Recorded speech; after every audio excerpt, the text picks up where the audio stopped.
Salut les turfistes, j'espère que vous allez bien. Aujourd'hui, on se retrouve pour une nouvelle vidéo qui va parler essentiellement des jockeys. Faut-il suivre ou non les jockeys? Est-ce qu'il faut effectuer une martingale sur les jockeys? Etc. Et d'où la question, est-ce que c'est le jockey qui mène la course ou est-ce que c'est le cheval qui mène la course? Alors c'est une question assez complexe, dans le sens où, on m'a déjà posé la question, mais en fait, si vous voulez, le jockey va servir essentiellement, ou le driver pour le trot, à la tactique de course. C'est vraiment à ça qui va servir. C'est à la tactique de course. C'est-à-dire que si par exemple vous avez un driver ou un jockey qui prend tête et corde, qui ralentit le peloton, c'est-à-dire que personne ne cherche à l'attaquer, et qui repart sur un sprint, très souvent, il est difficile pour les jockeys qui sont derrière de revenir. Et ça, c'est une des tactiques de course qu'on peut voir au trot essentiellement. On peut voir ça aussi au plat, mais on le voit un peu moins. Souvent au plat, ça roule beaucoup plus. Mais au trot, c'est des courses qu'on voit souvent, tu vois, où les drivers trottent à peu près 1,19, 1,20. Voilà. Donc c'est une réduction vraiment médiocre, quoi. C'est même pas de l'entraînement, tu vois. Et du coup, ouais, pour certaines tactiques de course, le jockey peut avoir une importance. Pareil pour le plat. Un bon jockey qui sait détendre son cheval, le faire patienter, le faire déboîter et savoir qu'il a une pointe de vitesse pour arriver au poteau en vainqueur, ça, c'est de l'expérience. Voilà. Donc, si vous voulez, le jockey peut avoir une importance capitale dans la monte d'un cheval, mais ça reste un être humain, dans le sens où il fait des erreurs, dans le sens où on ne peut pas faire confiance à 100% à un jockey comme à un cheval, en fin de compte. Mais moi, je vous dirais que le plus important restera toujours le cheval, parce que le vrai sportif reste le cheval. C'est lui qui doit être prêt. C'est lui qui doit gagner la course, ou qui doit se placer, ou qui doit être dans les 4 à 5 premiers. Vous pouvez mettre le meilleur jockey du monde. Vous pouvez mettre Christophe Soumillon, même si pour moi, c'est pas. Voilà, j'aime pas trop ce jockey, mais bon, ça c'est personnel. Mais vous pouvez mettre Soumillon, Barzalona, par exemple, au plat, Guillon, Boudot. Vous pouvez mettre qui vous voulez au plat. Vous pouvez mettre le meilleur jockey. Si le cheval il a pas envie de courir, il gagnera pas la course. C'est tout. C'est comme ça. Il n'y a pas à chercher. Pareil pour le trot. Si le cheval il a envie de se mettre à galoper, tu peux mettre Jean-Michel Bazir, tu peux mettre qui tu veux, il va galoper. Voilà. Donc je dirais plutôt que c'est du 80-20. 80% le cheval, 20% le jockey driver. Voilà. Je mettrai à peu près dans cette balance-là. Maintenant, pour les gens qui suivent les jockeys. Voilà, moi je connais des personnes, des parieurs qui, eux, c'est leur technique. Voilà, donc je respecte la technique de chacun. Mais moi, c'est pas ma façon de voir les choses. Voilà. Moi, je ne suis pas les jockeys, je m'en fous un petit peu. Bon, certes, on a tous des préférences. Il y a des jockeys que je vais préférer parce que je les trouve meilleurs que d'autres. Il y a des jockeys qui tentent des coups, qui tentent des choses. Des fois, ils vont avoir une petite chance, mais la monte a été bonne, donc voilà, il nous a fait plaisir. Mais c'est pas souvent, voilà, c'est pas souvent. Et par exemple, des fois, vous allez avoir des secondes chances, des chevaux qui ont une toute petite chance au papier, mais qui, avec des jockeys connus, vont être très joués.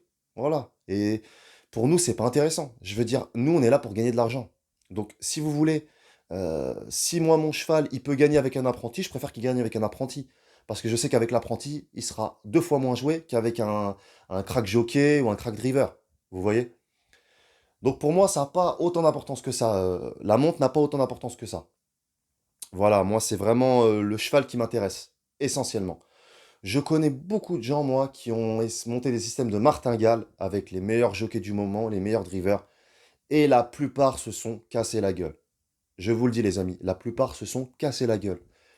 Parce que on peut avoir un driver qui va gagner en une journée 6 courses, et on peut ne plus le voir gagner de courses pendant 2 semaines.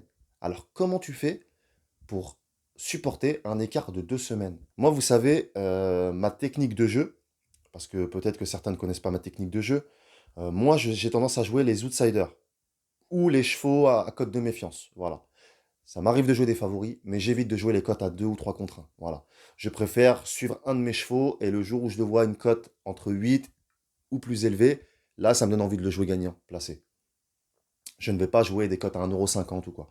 J'ai pas le capital pour jouer comme ça. Voilà. Puis derrière, j'ai une famille, j'ai une vie. Je veux dire, je peux pas mettre 1 000 € sur un cheval. Vous comprenez? Comme beaucoup d'entre nous d'ailleurs. Mais je pense que la martingale, c'est pas le système à adopter. C'est un système de merde. Surtout pour les jockeys, quoi. Moi, je connaissais un de mes amis, ah, s'il m'écoute, il se reconnaîtra, qui m'avait une fois montré un petit peu des statistiques qu'il avait fait sur les drivers au trot. Donc, il y avait dedans Franck Nivard, Jean-Michel Bazir, Voilà, il y avait quelques jockeys, c'était en gros les cracks des cracks, Eric Raffin, etc. Il m'a dit sur tant de courses, il gagne tant de courses. Alors, si moi, demain, je commence par 2 ou 3 euros, vous voyez, hein, au départ, ça part d'un petit chiffre. Mais le problème, c'est que la martingale, ça monte très vite, vous voyez, parce que vous doublez à chaque fois. Donc, 2 pour la première course, ensuite, vous allez mettre 4 euros, ensuite, vous allez mettre 8 euros, etc. Donc en fait, à chaque fois, vous allez doubler votre mise. Après, il y en a qui vont faire des martingales 2, 4, 6, 8, 10. Mais moi, les gens que je connais qui ont fait des martingales, ils doublaient à chaque fois la mise. Mais là, vous pouvez partir dans un truc sans fin. Vous pouvez partir dans un truc où ils vont vous enlever le slip. Je vous le dis.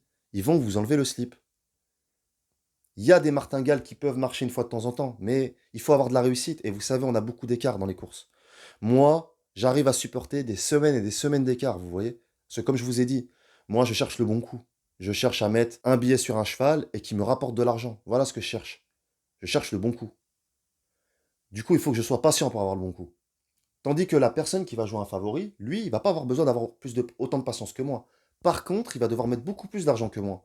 Donc sa perte va être vraiment maximisée. Vous voyez? Alors que moi, je vais minimiser ma perte. C'est ça la différence. Bon, après, chacun sa technique. Moi, je connais des amis à moi qui jouent des favoris et qui gagnent bien. Et qui gagnent régulièrement. Voilà. C'est selon est-ce qu'on peut supporter les écarts? Est-ce qu'on peut pas? Est-ce qu'on a un gros investissement? Est-ce qu'on a un petit investissement? Est-ce qu'on a un capital? Est-ce qu'on n'a pas de capital? Etc. Vous voyez?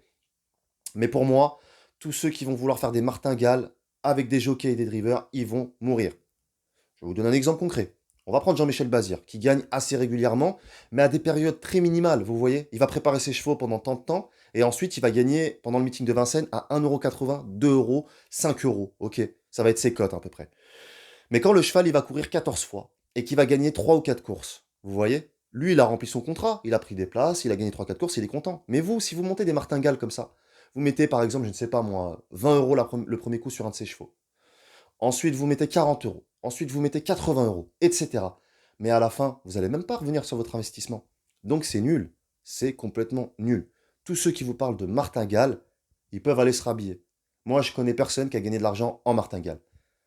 Ça va marcher pendant un petit laps de temps et ensuite ça va s'essouffler.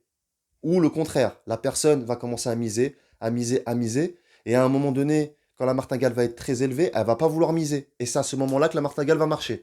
Vous voyez? Donc il y a aussi l'aspect, pardon, il y a aussi l'aspect psychologique, quoi. Donc, moi je vous le déconseille, les amis. Après, je vous le dis, il y a des gens qui y arrivent. Pour ceux qui y arrivent, il faut qu'ils maintiennent leur méthode. Voilà. Moi, je préfère vous mettre en garde par rapport à cette méthode parce que je l'ai effectué. J'ai effectué beaucoup, beaucoup de méthodes.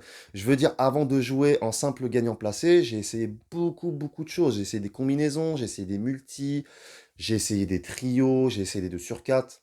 Alors, bien étant que ça m'arrive d'en faire pour des quintés ou pour des choses où je suis confiant et sûr de moi, ça m'arrive d'en faire un petit peu pour rigoler.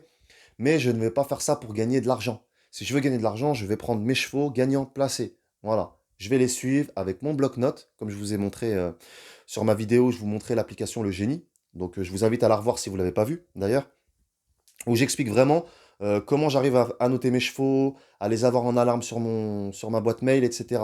Ça me permet de pouvoir suivre mes chevaux et de pouvoir essayer de gagner de l'argent. Parce que le but final, les amis, c'est de gagner de l'argent.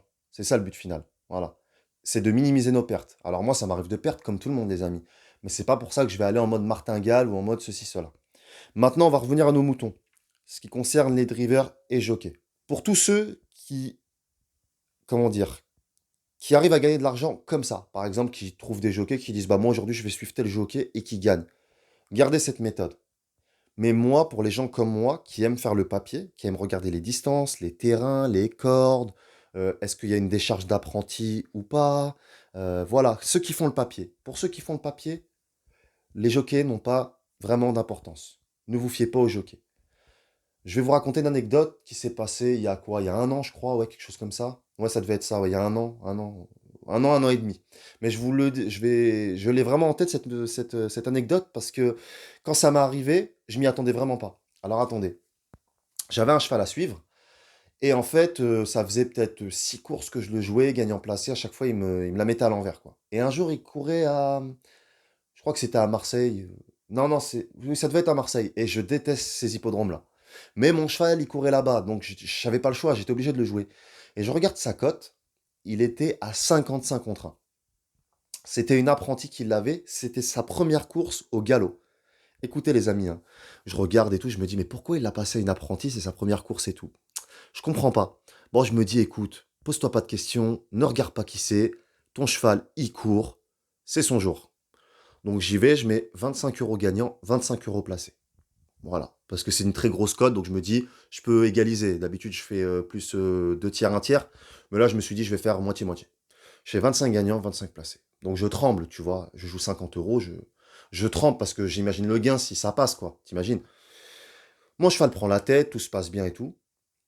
Il est à la lutte pour la victoire, 150 mètres du but, 100 mètres du but, 50 mètres du but. Il gagne d'une courte tête, même pas, ouais, d'une encolure, une courte tête, quoi, de que dalle, quoi. Il a failli se faire coiffer. Il gagne à plus de 75 contre 1. Donc de 55, il remonte à 75 contre 1. Tu vois. J'ai pris, je crois que c'était 2800 ou 3000 euros, quelque chose comme ça. Avec 50 euros, tu vois. Avec un cheval que j'ai joué plusieurs fois. 6 fois, 7 fois peut-être, tu vois. Il m'avait peut-être fait perdre 300 euros, 400 euros en tout. Et derrière, il m'en a redonné 4000. Tu vois, 3 4 000. Donc, ce que je vous dis, imaginez que je ne l'aurais pas joué ce jour-là. Juste parce qu'il était avec une apprentie, que c'était sa première course. Première course, une victoire. Elle a eu de la chance, elle a eu de la réussite. Vous voyez? Si j'aurais regardé, que j'aurais dit, oh, je la connais pas, je la joue pas. Moi, je connais beaucoup de gens qui ne jouent pas les chevaux parce qu'ils ne connaissent pas les jockeys qu'il y a dessus. Mais non, mais non, mais non, c'est pas comme ça. C'est pas comme ça. Il faut regarder la chance du cheval. Voilà. C'est sûr que si on est au trot, par exemple, au trot, il y a des apprentis, on sait que quand ils prennent les chevaux, c'est que pour faire le tour. Voilà, ils ont aucune ambition, ils sont ferrés, rentrent 25 mètres, 50 mètres. Bon, eux, on sait qu'il faut pas les jouer. Mais par exemple, au galop, les amis, ne vous fiez pas aux apprentis. Ne vous fiez pas au la jockey. Non, quand vous voyez un cheval qui a une chance au plat, au galop, et même au trot des fois, hein, il le donne à des apprentis, il le défaire, mais c'est qu'il a une chance. Après, il sera peut-être pas aussi bien drivé. Voilà, il aura peut-être pas la meilleure course de sa vie, c'est clair. Mais si le cheval est préparé, qu'il est bon et qu'il a un parcours pas trop mauvais, il peut gagner, ou il peut se placer dans les 3 premiers, ou il peut être dans ton champ réduit, etc. Voilà. Donc les amis, très important, ne regardez pas les jockeys, faites vos jeux consciemment, tranquillement, et tout se passera bien. Voilà les amis, donc c'est tout pour cette vidéo. J'essaierai de vous refaire une vidéo la semaine prochaine pour vous parler des entraîneurs, savoir si on doit suivre ou pas les entraîneurs, parce qu'on me l'a demandé par mail, donc du coup, je le ferai. Je tenais à remercier tous ceux qui sont abonnés, tous les mails que je reçois, ça me fait très plaisir. Voilà, je ne tarderai pas à vous répondre ce week-end. Voilà les amis, c'est tout pour cette vidéo. N'hésitez pas à vous abonner et je vous dis à bientôt. Ciao!